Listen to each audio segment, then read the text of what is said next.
And we've gone through the issue of whether you thought he was whistleblower worthy or not. You said no. I want to move on to this point of whether he had another way to, if he had this conviction that something was wrong, what would he do internally? What's there for him? When your opponents are saying that there are 4 examples that they cited of other people who apparently he was watching who tried to do the same thing and got nowhere, and that therefore justifies what he did. What's your response to that? He could have gone to Congress, which is the main place that he could have gone to. He could have gone to inspectors general in his own agency. I haven't heard any evidence that he actually tried to take any of these steps whatsoever. Did he try, Ben Wizner? He did. He certainly has told Barton Gellman of the Washington Post that he did complain regularly internally, but it's interesting that you think he should have gone to the same Congress that you say knew everything that he was going to report. Congress did know. He was supposed to tell Senator Wyden was on the floor of the Senate with his hair on fire saying, if only the public knew what I knew, they would be outraged. They would be furious. Well, we didn't know because he didn't tell us. We only know it because Edward Snowden gave it to the press, and the press told us. Now the rules are changing. But when you say he did try, really, how hard did he try to go up the chain of command? Well, and how effective could it have been? No, it's a different question. No, you're saying he didn't try because you're saying he didn't try because he didn't think it would work. No, I'm saying he did report his concerns to superiors.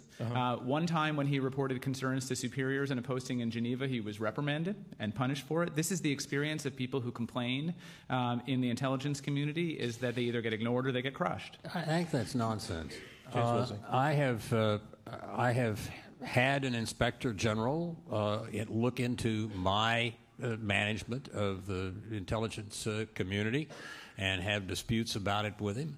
I have seen a whole range of approaches of people inside intelligence organizations go up the chain through the processes that let them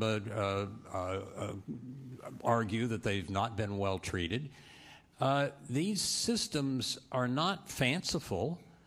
They work most of the time. They're not perfect. But generally speaking, if you have an inspector general or you have a committee of the Congress that has responsibilities, you live in a free country. You can go see people. You can make appointments. You can argue. You can compromise. It's the way we do things.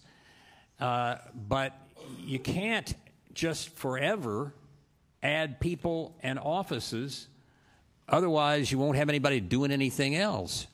You already have so many people and so many structures preserving oversight over the intelligence community that the mind reels. Daniel Ellsberg. I can believe that Ambassador Woolsey is totally sincere in his description of that. Of course, he's not speaking as a whistleblower, and I wonder how many whistleblowers actual whistleblowers he has actually spoken to. I have a great many, the Government Accountability Project and many others.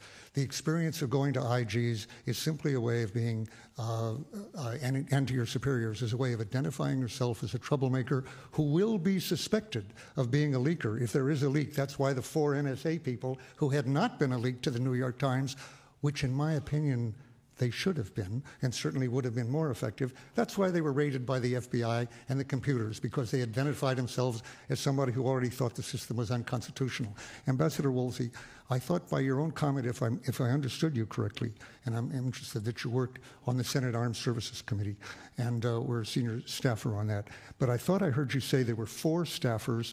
There were, which sounds about right, and there were some others. And the idea, of course, that we're talking about effective oversight is absolutely ludicrous. The judges of the FISA court, several of them now, especially ones off, and even some who are on, have said, what can we do to see whether any of our orders are implemented? We don't have technical experience, we don't have staff, we don't have budget, and essentially the same is true of these committees. And I want to make one last point here.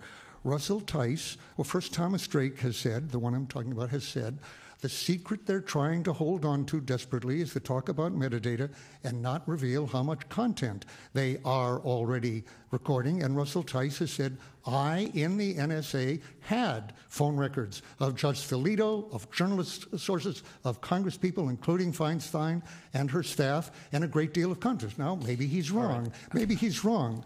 But he has asked to testify under oath to Congress, and not one committee has asked one of them to testify because they don't want to know.